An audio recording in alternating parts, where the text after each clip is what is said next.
Hello everyone, we're Team B, the pitch for our game Uprising. I'm Alex Henderson. I'm Jamie Agro.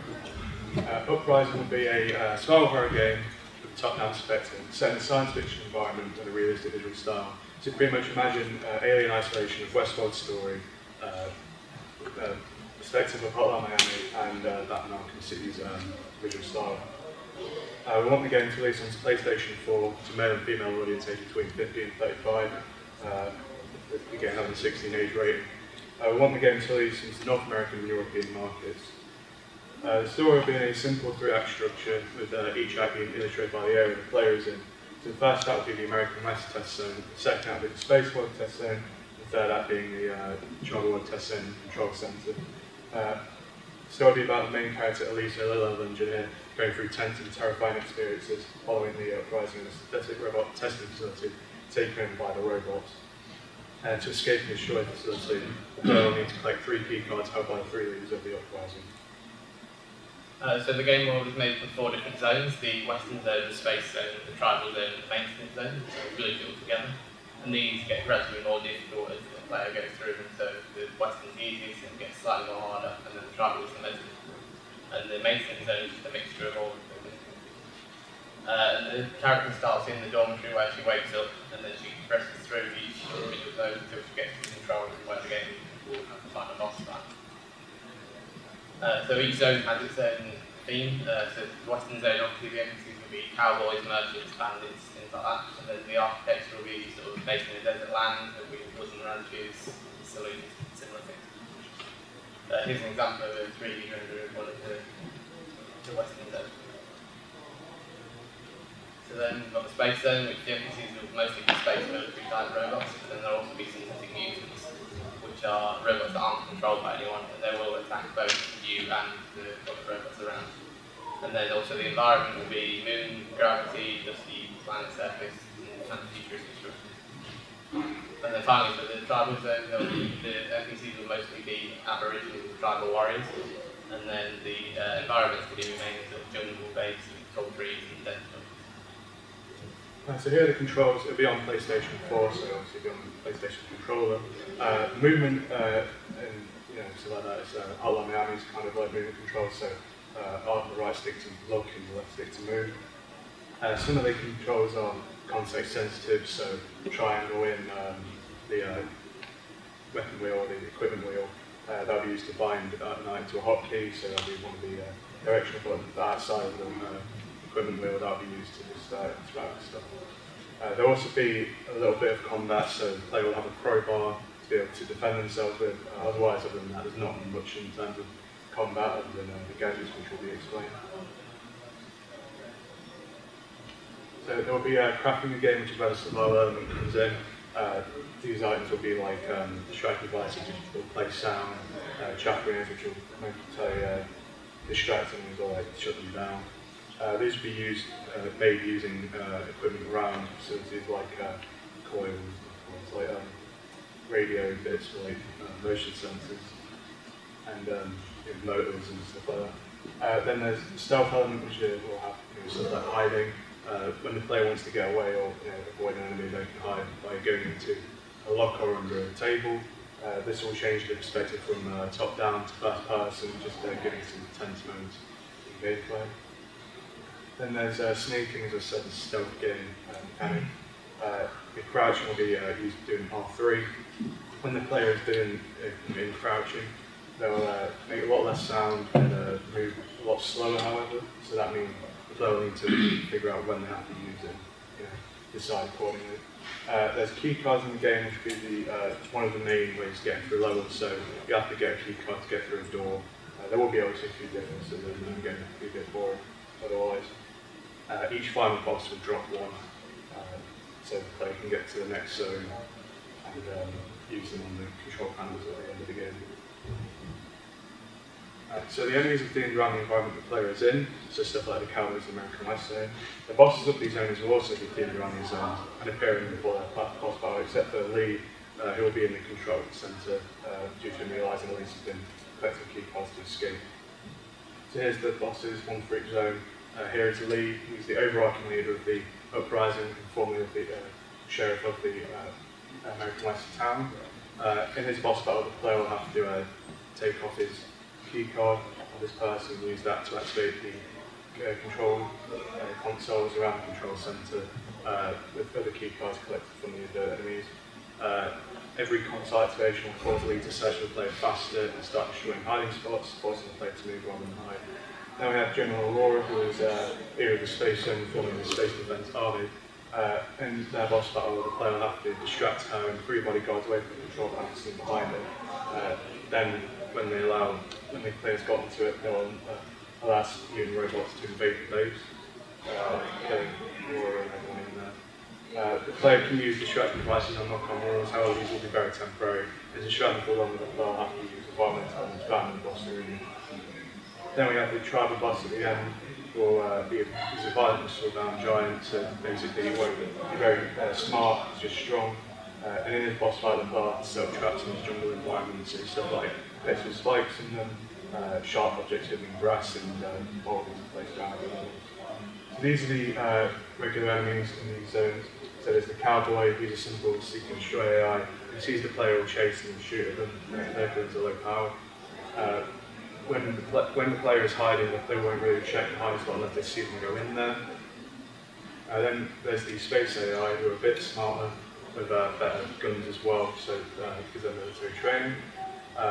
Whenever the player is hiding, they'll either check it or use their infrared goggles that they have to check them, and also they'll use these to see through walls and check footprints. In the space world, there is also mutants, as I said. They would pretty much be like Alien from Alien Isolation, so as soon as the player is seen by them, they're pretty much dead. Then there's the Tribal Zone Warriors, which will be, they would differ from every other enemy, in that they don't patrol and they hide in bushes. So they'll have to, set up traps to force the player to, move cautiously. They'll also have stuff like bows and arrows and gloves.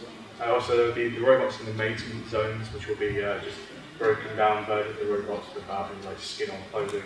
So there will be combinations of the previous zone's difficulty and the next zone's difficulty just to train the player for the next zone.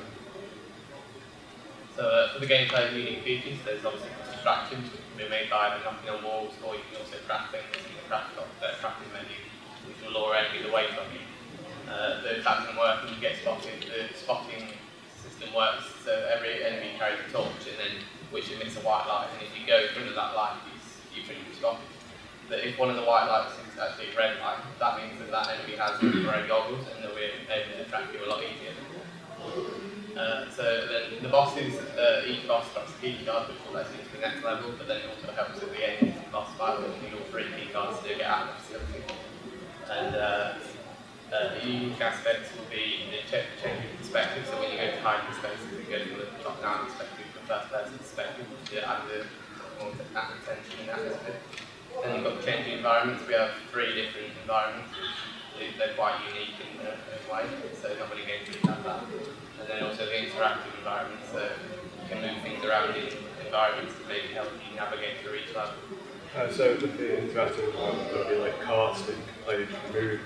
So they'll change in the American Western, it'll be a wooden cart, then in the space world it'll be a car, and the travel world it'll be a boulder. These will also be used to kill the enemies. As I said, there is a little less combat in the game, so we have to implement ways to allow the player to get rid of some enemies sometimes. So a crafting system is available, but you don't have to use it as a way to make the game a little easier for you to get through. And so the crafting tools are better suited to certain scenarios, so the player has to work out which situations they need to use them best in. Then we've got stealth, that'll take each part of the game. Many mechanics revolve around it, like knocking on walls to lure away enemies, or crafting to help try and get by each of the different zones.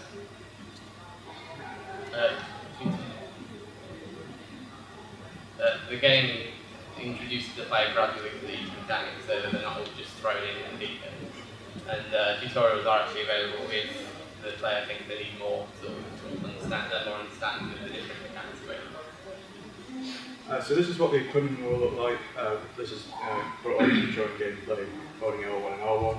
Here we can see what devices the player can make, highlight in green. They can't make this in red. This is due to the equipment they don't have available. also here we can see the health bar and stamina bar, which only appear when the input is given to them. So whenever the player is hit, the health bar will appear taken off some of the health. The stamina bar will only appear when the player starts running, the health starts to go down. It's a simple pause menu, it's like Zoom options, where video options will be, like tutorials to see where, as you said, check what you need to do, and like methods you can do, and there's just well. This is the tab menu, which is brought up using the touchpad on the PlayStation controller. Here we can see what equipment the player has, some equipment will appear when the player collects them. Then there's the objectives, which will tell the player what they need to do. If there's any secondary objectives, that'll also go up there whenever the player come up with any. Then there's the map, which won't appear when the player first goes into an environment, but when they find a map, if they find a map of the environment, it will appear in its entirety. Otherwise, the player has to explore, and it will come as the player explores.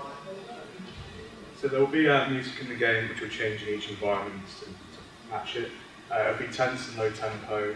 And also when the player is spotted, it will go in the tempo to tell the player when they need to run. So it will change in each environment, as I said. So in the Western world, it will be a bit more older time instruments, and go to a bit more technical than others. So there's sound effects as well. So in the equipment wheel, whenever the player's crafting, it will have sounds of like duct taping, dispense and stuff like that, and using the devices. There will also be like sound effects that are unique to each environment. So as I said, with the car, when the player pushes that, it'll have like a creaky wooden sound. But in the space ride, it'll be like tyres going over gravel sound, and in the travel ride, because it's a corner, it's just a rocks, moving against rocks.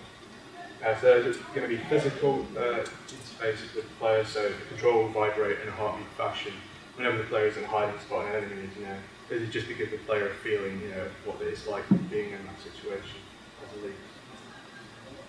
So there'll be cutscenes throughout the game, and the game will start off with an introduction cutscene, which is up an advertising facility where the game is based.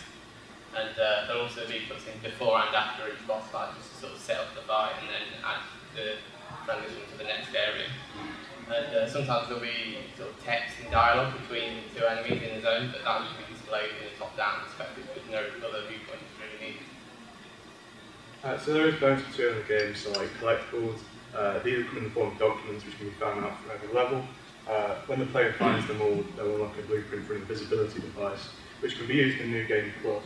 It will run off batteries, and the player can still be seen through infrared goggles, and the footprints can be followed, so it's not like a god item, so the player won't be just go through every level easily now. There is an idea for story DLC as well, which will be it'll take place a little bit before the main game starts, so and from a different perspective, allowing the player to see the events of the Uprising beginning, so they'll be able to see the blood and violence of the actual takeover.